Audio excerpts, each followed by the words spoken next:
Okay, hey, just a few quick words about this essay. You've probably read the question. You have the case there to consider.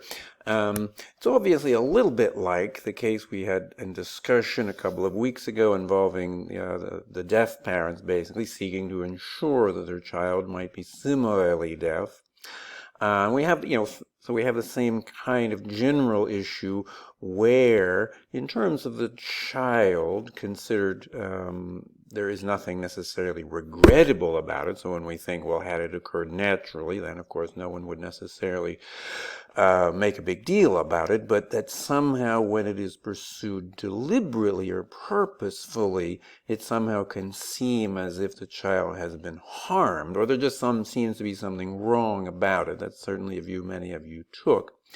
Now, in this case, it will be a little bit different because there it seems easier, notwithstanding the fact that nowadays there's lots of voices that speak against this, of course, against deafness being perceived as a disability. That seems even less so here, right, in the case of this particular kind of so-called dwarfism. It may be, something that no one would wish upon someone, but that hardly makes it a disability. And to judge from the parents or the prospective parents in this case, who seem to be living perfectly acceptable lives, no one's life is perfect, and we might expect something similar for their child. So that doesn't seem at all to fall below any kind of minimum threshold. The kind of threshold that we might still think that people who are deaf somehow fall under, even if many aspects of their lives are very normal or even very rich and fulfilling, of course.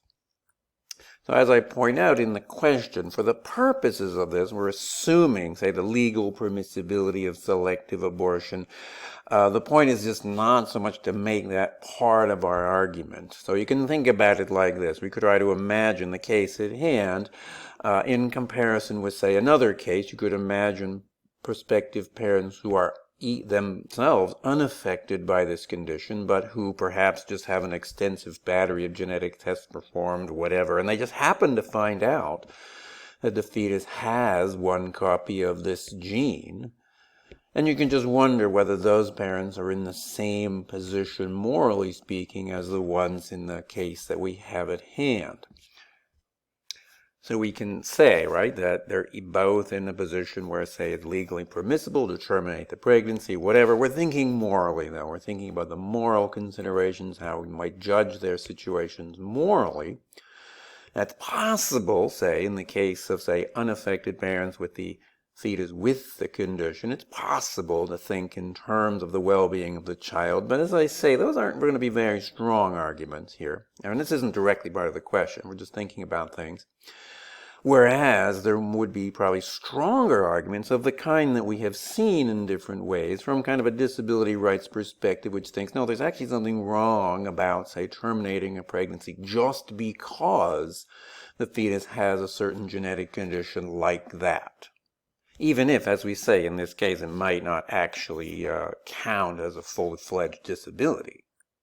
But of course, those arguments don't work in the case at hand, right? Because in the case at hand, we're talking about the parents desiring to potentially terminate the pregnancy just in case the fetus is, quote-unquote, normal, as they say, is unaffected by this particular condition. They want, the child to have the one gene just as they do, and so on, as the case describes. So, the question is that, say, morally permissible? You can think about it. Hang on a second.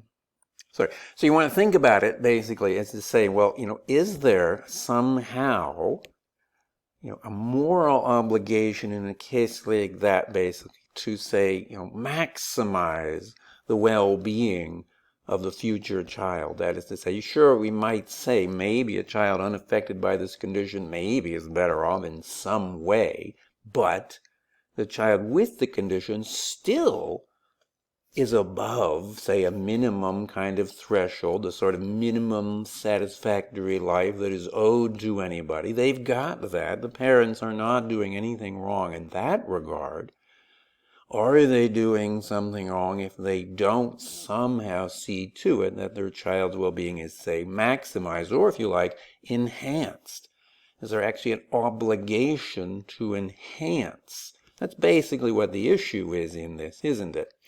The sense of if you can have a better baby, do you have to? Good chance many people are going to say, no, I don't really think so. There's no obligation to enhance. If you do what's really required of you, ensure that your child has kind of a minimum threshold, meets the minimum threshold of well-being. You don't have to go beyond that. There may be other considerations there that are just as relevant, and that might be the way that procreative liberty plays into this. So it's basically like saying, it's like saying a designer baby. It's just that unlike how we usually mean that, where we're talking about pursuing enhancements of the kind that seem morally questionable, here it's not at all like that. It goes in the other direction, right? It's not an enhancement at all. So it's not clear, that there would be necessarily anything wrong with that. Otherwise put, surely it's okay not to try to pursue a perfect baby. So I want you to be able to take into account a couple of the readings. I'll just leave that up to you, basically, that we've looked at. I'll just very quickly comment on some of the things that you might be thinking about. In terms of procreative liberty, you want to think about it as procreative liberty kind of versus the situation or considerations from the perspective of the child.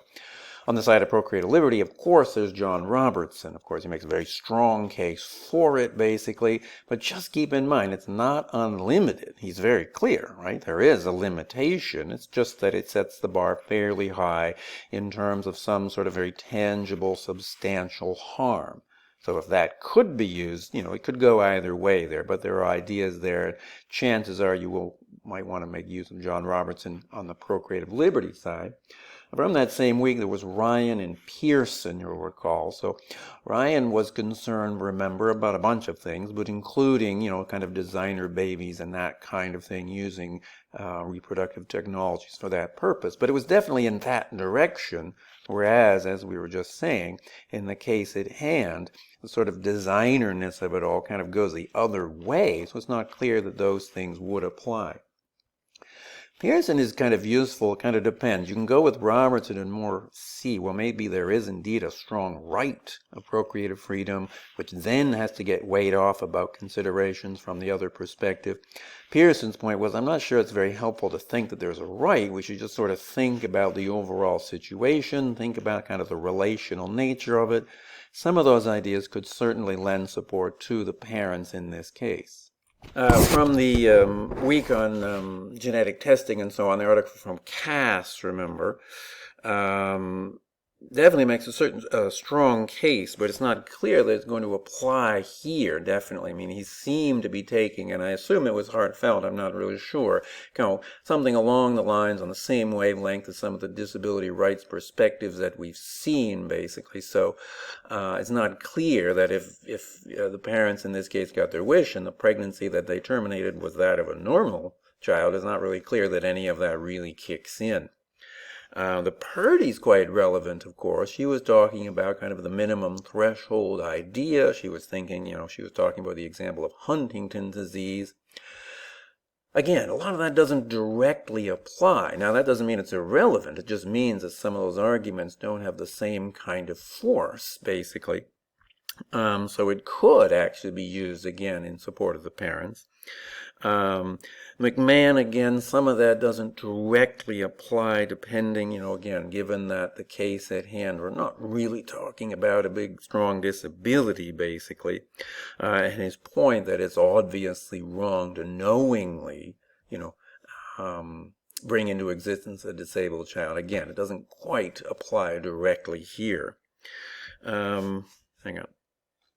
Finally, just quick, the Harris and the Savulescu pieces, those were both kind of speaking in favor of enhancement. And those would probably then provide some ideas that would speak against the parents' desires in this case. And Walter Glannon probably therefore he might be able to have some ideas that were relevant to lending support again to the parents, basically. Anyway, a lot of those you can find what sort of works for you in terms of developing your ideas. As I say, Robertson is certainly a good candidate, and maybe the Purdy are the most likely ones. But anyway, you can draw from more than two, of course. You don't have to limit yourself, but don't overextend yourself either. The main things, that we're looking for, just making sure you're kind of setting it up in terms of the issue with procreative liberty in some form versus some kinds of considerations on the other side in terms of the well-being or health or open future of the child, basically. And then saying very clearly and trying to develop as clearly as you can on the basis of at least two of those sets of ideas, your agreement or disagreement with this, and try to explain that as clearly as possible. I always say, try not to stress too much about formalities of essay writing, just try to stick to the ideas, but that does mean try to make them as clear as possible, express yourself as clearly as possible, so spend as much time as you can, or, proofreading, getting someone else to read it for you, just to make sure that it comes across clearly and that you're saying exactly what you want to say.